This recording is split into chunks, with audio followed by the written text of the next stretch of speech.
વિનરમાં દક્ષિણ ગુજરાત યુનિવર્સિટી ખાતે એનએસયુઆઈ દ્વારા શ્રી પંચીગર હોમિયોપેથિક મેડિકલ કોલેજના વિરોધમાં ધરણા કરી આક્ષેપ કર્યા હતા.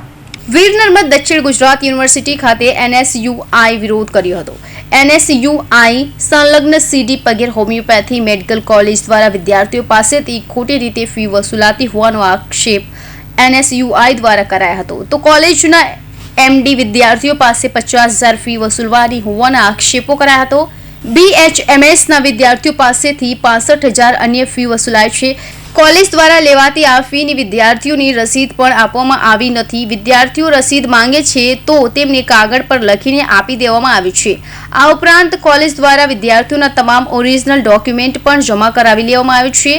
એનએસયુઆઈ દ્વારા કોલેજ સામે કાયદેસર કાર્યવાહી કરવા માંગ કરાઈ રહી છે અને વિદ્યાર્થીઓને તેમની ફી પરત મળે અથવા ફીની સામેની પાકી રસીદ આપવાની માંગ કરાઈ છે. મારું નામ મિતેશ અડિયા છે, ઉપપ્રમુખ પ્રદેશ એનએસયુઆઈ. શું રજૂઆત છે?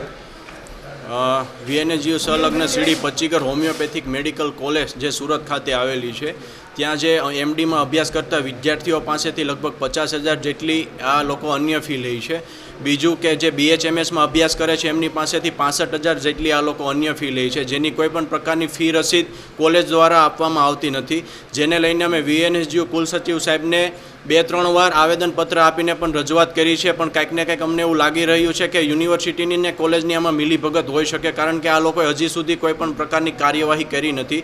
એને લઈને આજરોજ અમે એનએસયુઆઈના કાર્યકર્તાઓ અહીંયા ઓફિસની બહાર ધરણા ઉપર બેઠા છીએ. જ્યાં સુધી અમારી માંગ પૂરી કરવામાં નહીં આવે ત્યાં સુધી અમે અહીંયાથી કોઈ ઊભું થવાનું નથી. અમારી મુખ્ય માંગણી એવી છે કે જે વિદ્યાર્થીઓ પાસેથી અન્ય ફી લીધી છે એમને રિટર્ન આપવામાં આવે અથવા એમને ફી રસીદ આપવામાં આવે આજની જ તારીખમાં.